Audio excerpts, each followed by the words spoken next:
when I met Billy and when I started with Fyre, I was so terrified of everything that I lacked. The startups that had failed, my shrinking bank account, the lack of relationship, friendships that I had lost along the way.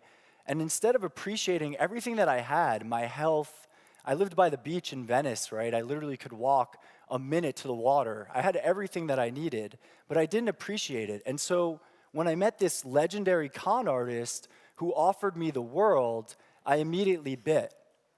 And so gratitude can help reduce toxic emotions of comparison and materialistic strivings.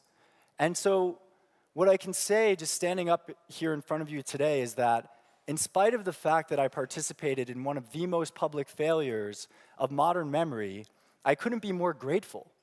I wouldn't be here today speaking to all of you in Berlin, thousands of miles from home, if that hadn't happened. And so that brings me to the next question. Why are we so terrified of failure? After Fyre Festival, I kind of had some time to cool off, and my life really started to improve. I took some time for myself, and I applied to new jobs, and I moved into an entirely new industry in venture capital. But I met a gentleman named Chris Smith, and he was the director of the Fyre documentary on Netflix. And I knew that someone was going to tell the story of Fyre, and when I met Chris, I just had a sense that he was going to be the right guy to do it. And so I agreed to an interview, even though I had moved on with my life.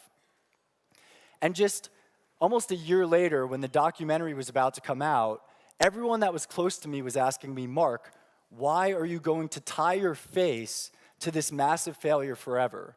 Why did you agree to do an interview about Fyre Festival? Nobody knows that you're there. Are they even paying you? They didn't, by the way. But, someone once told me that sharing is a gift. And even though I was terrified with the documentary coming out, I feel like it's offered me an opportunity to share my story. And so the documentaries were released, and like everything that touches Fyre, it was an absolute media storm. A media storm. And, I left Fyre, and even that documentary, people reacted, and the reaction wasn't, this guy's a failure. The reaction wasn't, this guy, it was mostly people feeling bad for me, which was kind of interesting because, I left Fyre with a sense of pride in my work and the fact that I held to my values. Even after the event, I stayed for a couple of weeks to help locals like Marianne clean up the mess, even with Billy gone and not being paid. And so few people knew this, but it didn't strike me as a failure. And so there are no failures, just experiences and your reactions to them.